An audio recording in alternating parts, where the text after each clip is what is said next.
بسم اللہ الرحمن الرحیم۔ السلام علیکم۔ وہ اپنے ماں باپ کی اکلوتی بیٹی تھی اور شاید اسی لیے اس کے بابا اسے خود سے زیادہ دور نہیں بھیجنا چاہتے تھے۔ اس کے پھپھو کے چھوٹے بیٹے جہان سے اس کا نکاح انہوں نے بچپن میں ہی کروا دیا اور اس نکاح کے بارے میں دونوں جانتے بھی تھے۔ وہ تینوں بچپن سے دوست تھے، ساتھ کھیلنا، ساتھ میں پڑھنا، ساتھ میں کھانا، تینوں سے مطلب جہان کی جڑواں بہن یاسمین بھی۔ جب وہ 18 سال کا ہوا تو اس نے امریکہ جانے کی ضد کی، جو اس کے بھائی نے پوری بھی کی، اور ایک سال بعد ہی اس نے بتایا کہ وہ واپس آ رہا ہے۔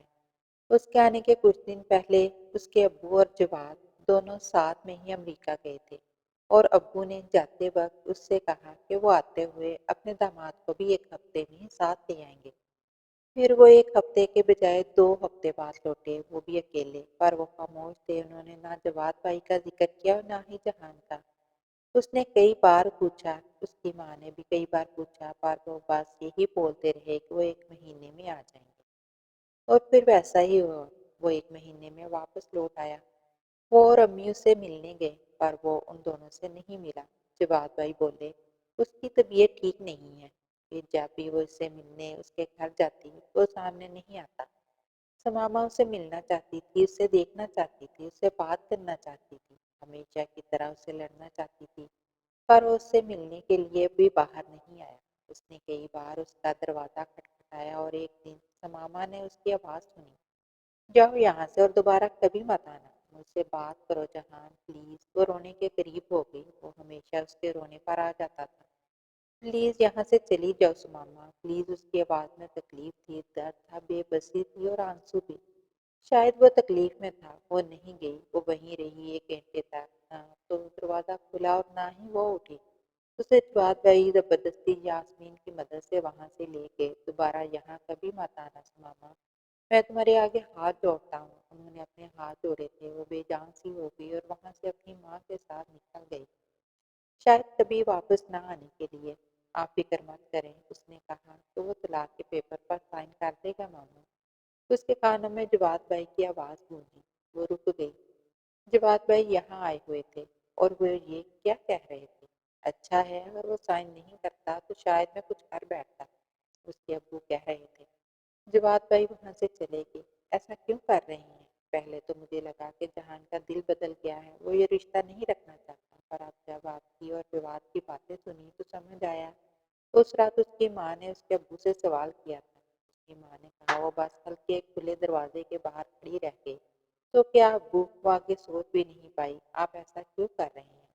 آپ نے ماما کی حالت دیکھی ہے، اس پر کیا گزرے گی؟ آپ نے کبھی سوچا ہے؟ اس کی امی نے پوچھا۔ جو کر رہا ہوں اپنی بیٹی کے لیے کر رہا ہوں، جو ہو رہا ہے اسے ہونے دو، اور جو ہو چکا اسے ہم بدل نہیں سکتے، پر یہ رشتہ توڑ کر اپنی بیٹی کی زندگی بچا رہا ہوں، اور اب تم کچھ نہیں پوچھو گی۔ وہ بے جان سے قدموں سے واپس اپنے کمرے میں آ گئی، فرش پر گرنے کے سے انداز میں بیٹھی اور رونے لگی۔ اس کے ابو اس کے بھلے کے لیے اس رشتے کو توڑ رہے تھے، جبکہ اس کے ہی ابو نے اس کے ہی بھلے کے لیے رشتہ جوڑا تھا۔ پھر اب ایسا کیا ہو گیا کہ وہ اس رشتے کو توڑنا چاہتے ہیں؟ اس کے پاس ان سوالوں کا کوئی جواب نہیں تھا۔ اسے یاسمین کی بہت یاد آئی۔ وہ تم سے محبت نہیں کرتا، اب اسے کوئی اور مل گیا ہے، اسی لیے اسے شادی کرے گا۔ مجھے نہیں پتا تھا میرا بھائی ایسے بدل جائے گا، وہ روتے ہوئے بولی تھی۔ تو کیا سچ میں وہ اب کسی اور کو پسند کرتا ہے، کسی اور سے محبت کرتا ہے؟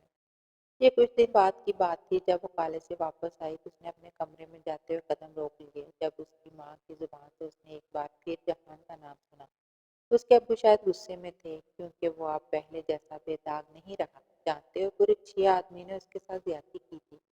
ہمارے یہاں سے جانے کے بعد جب ہم وہاں پہنچے تب تک اسے اسپتال میں داخل ہوئے 2 ہفتے ہو چکے تھے۔ میں ایسے لڑکے سے اپنی بیٹی کی شادی نہیں کروا سکتا، چاہے وہ میری بہن کا ہی بیٹا کیوں نہ ہو۔ وہ بے جان سی ہو گئی تھی۔ اس کے ابو اور بھی کچھ کہہ رہے تھے، وہ سن نہیں پا رہی تھی۔ اس کا بیگ گر گیا، جس کی آواز پر اس کے امی ابو چونکے۔ وہ بے جان قدموں سے وہاں سے باہر نکلی، پھر گھر سے باہر نکلی۔ وہ اس کے لیے خود کو اس سے دور کر رہا تھا۔ سماما رکو، اس کے ابو سے آواز دیتے دوڑتے ہوئے اس کے پاس پہنچے۔ کہاں جا رہی ہے؟ چلو گھر چلتے ہیں، مجھے اس کے پاس جانا ہے۔ اس کی بات پر جہاں وہ ساکت ہوئے وہیں اس کے قدم آگے چلتے گئے۔ وہ 2 گلی چھوڑ کر اپنے پھپھو کے گھر جانا چاہتی تھی، اسی لیے اسے وہاں جانے کے لیے کسی گاڑی کی ضرورت نہیں تھی، بس بیچ سے سڑک کو پار کرنا تھا اور اپنے دکھ میں اپنی جان سے پیارے شخص کے دکھ میں وہ ایک طرف سے آتی بے قابو کار کو نہیں دیکھ پائی تھی۔ اس کے ابو شاید اسے آواز دے رہے تھے، وہ سن نہیں پا رہی تھی، اور کچھ سیکنڈ بعد وہ بے جان سی ہو کر زمین پر گر گئی۔ وہ اس کے پاس جانا چاہتا تھا پر وہ نہیں جا سکتا تھا۔ یہ تکلیف دہ تھا ہمیشہ سے۔ وہ اگر کسی دوسری دنیا میں بھی ہوتا تھا بھی شاید وہ اسے نہیں چھوڑتا۔ وہ کچھ محسوس نہیں کرنا چاہتا تھا سوائے ان نرم ہاتھوں کے جنہیں وہ ہمیشہ تھامنا چاہتا تھا۔ وہ سب یادیں دہرانا چاہتا تھا جو وقت کی دور میں گم ہو گئی تھی۔ ہر ان یادوں کو جو اس نے اس کے ساتھ گزارے تھے ان کے الگ الگ معنی تھے اس کے لیے۔ وہ اسے دور سے دیکھ کر چھپ جاتا، کہیں وہ اسے دیکھ نہ لے، کہیں وہ اسے پہچان نہ لے۔ وہ تو اس کے سامنے جا کر اسے ہائے یا ہیلو بھی نہیں کہہ سکتا تھا۔ وہ اس کے بغیر کیسے جیے گا، وہ ہر وقت سوچتا تھا۔ وہ بس اس کے آس پاس نہیں رہنا چاہتا تھا بلکہ وہ اس کے سامنے ہونا چاہتا تھا تاکہ وہ اسے دیکھ سکے، اس کے ساتھ مسکرا سکے، اس کے ساتھ لڑ سکے، اس کے ساتھ اس کے دکھ پر رو سکے۔ پر کیا اس کے دکھ کو جاننے کے بعد وہ کبھی اس کے سامنے جا پائے گا؟ کبھی اگر وہ اس کے گھر آتی تھی تو اپنے کمرے میں کونے بیٹھ کر خود کو ٹوٹتا ہوا محسوس کرتا تھا۔ اس کے دل میں اس سے ملنے کی خواہش جاگنے لگتی اور وہ خود کو سمجھاتا، یہ اس کے لیے کر رہا ہوں میں۔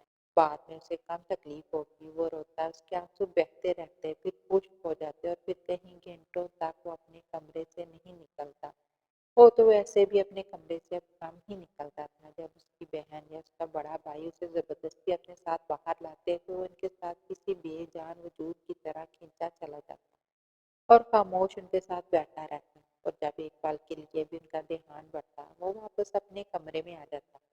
وہ گھنٹوں روتا، باتھ روم میں پانی کے نیچے بیٹھ کر خود کو ایسے صاف کرنے کی کوشش کرتا جیسے اسے خود سے کوئی گندی بدبو آتی ہو، جیسے وہ خود ایک گند ہو۔ اپنے آپ سے نفرت نہیں کر پاتا تھا پر وہ اپنے آپ سے نفرت کرنا چاہتا تھا۔ اس نے کئی بار اپنی جان لینے کی کوشش کی پر ہر بار اسے بچا لیا جاتا تھا۔ پھر اسے اپنی بیماری کے بارے میں پتہ چلا، اس نے اپنی جان لینے کی کوشش ترک کر دی۔ وہ ایسے بھی مرنے والا تھا، مر جائے تو بہتر تھا، پر یہ بیماری بھی اسے بہت آرام سے مار رہی تھی۔ اسے دل کی بیماری نے پکڑ لیا۔ اب اس کا دل اتنا کمزور تھا کہ چھوٹا سا صدمہ اس کی جان لے سکتا تھا۔ وہ اسے محسوس کرتا تھا اپنی یادوں کے ساتھ ساتھ اپنے آس پاس بھی وہ اس کے قریب ہے، وہ اس کے اندر ہے۔ وہ سوچتا اگر کبھی اس کے پاس وقت کو گھمانے کی چابی ہوتی تو وہ سب سے پہلے اپنے اس دکھ کو ختم کرتا، پھر سب ٹھیک ہو جاتا۔ ماموں بھی اس کی بات مان لیتے، اسے خود سے دور نہیں کرتے۔ اس کا دکھ اس کے علاوہ دو اور لوگ جانتے تھے، اس کا بڑا بھائی اور اس کا ماموں۔ وہ پل جو اس کے ساتھ مل کر وہ ہنسا تھا وہ یاد تھا اسے یاد تھا کیسے بچپن سے وہ اس کا ہاتھ تھام کر سڑک پار کرتا تھا۔ وہ ہمیشہ اسے ہی چاہے گا، وہ جانتا تھا۔ اس نے سانس لینے کی کوشش کی، وہ اس میں سانس لیتی تھی، ایسا اسے محسوس ہوتا تھا اگر اسے کچھ ہو جاتا تو شاید وہ بھی مر جاتا۔ اسے سانس لینے مشکل ہو رہی تھی، وہ کمرے سے باہر نکلا تو اس کی سانس رک جانے سے پہلے ان سے ملنا چاہتا تھا، اپنے بہن اور بھائی سے، اپنی ماں سے ایک آخری بار۔ اس کے بھائی کے ہاتھ میں خون تھا اور اس کی آنکھیں نم، وہ دیکھ سکتا تھا اس کے پاس ہی اس کی ماں اور اس کی بہن کھڑی تھی۔ کیا ہوا جواد؟ اس کی ماں نے پوچھا۔ ایکسیڈنٹ ہوا سماما، اب نہیں رہی۔ یہ الفاظ اس کے کانوں پر پڑے۔ بالکل اسی وقت اس کا سانس رک گیا، وہ بے جان سا ہو کر زمین پر گر پڑا اور سب کچھ اندھیرے میں ڈوب گیا، اور اس اندھیرے میں اس کی سماما اس کے ساتھ تھی۔ ناظرین، اگر آپ کو ہماری کہانیاں، ہماری سٹوریز پسند آ رہی ہیں تو ہمارے چینل مین کا سٹوریز کو سبسکرائب کر دیجیے۔ کل ملتے ہیں ایک نئی کہانی کے ساتھ، تب تک کے لیے اجازت دیجیے۔ اللہ حافظ۔